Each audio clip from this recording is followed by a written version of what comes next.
So yun, good day mga kamotoroba. At andito tayo ngayon sa may shop at day off natin kasi walang pasok, holiday, kaya yun, dito tayo ngayon sa may shop.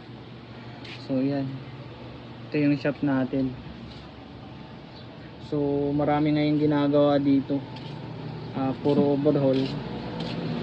Titignan natin yung mga ino-overhaul nila. Ito yung isa pang ginagawa niya. So yan, overall din to. Problema naman nito ay yung sa gear. Papalit siya ng gear dito. Hindi ko alam kung isa lang o dalawa yung papalit ng gear dito na nabungi.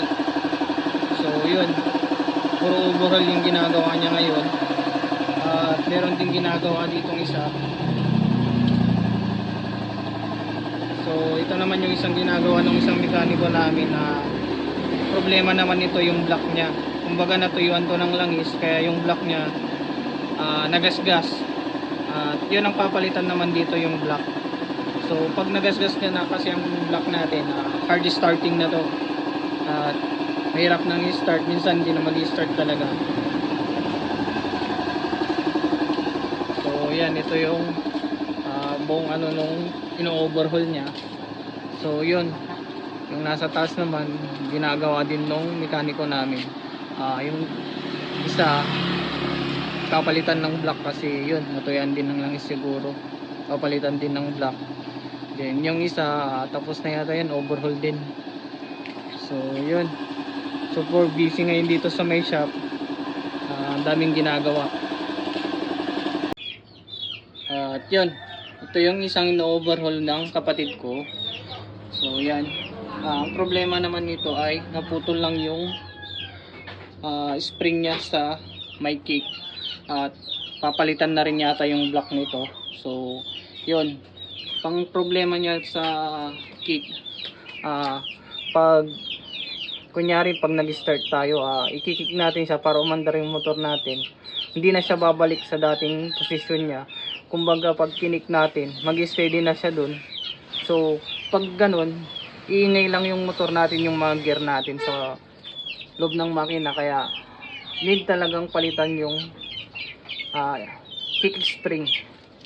Yung iba naman kasi pag wala pang budget talaga, ginagawa nila, linalagyan nila ng rubber para pagka kick, babalik agad yung kick. So yan, ito yung isang ino-overhaul niya. So yan din yung mga manok ng kapatid ko at yung alaga niyang aso. So ito naman yung isang ginagawa ng kapatid ko. Ang problema naman nito ay yung sa injector niya.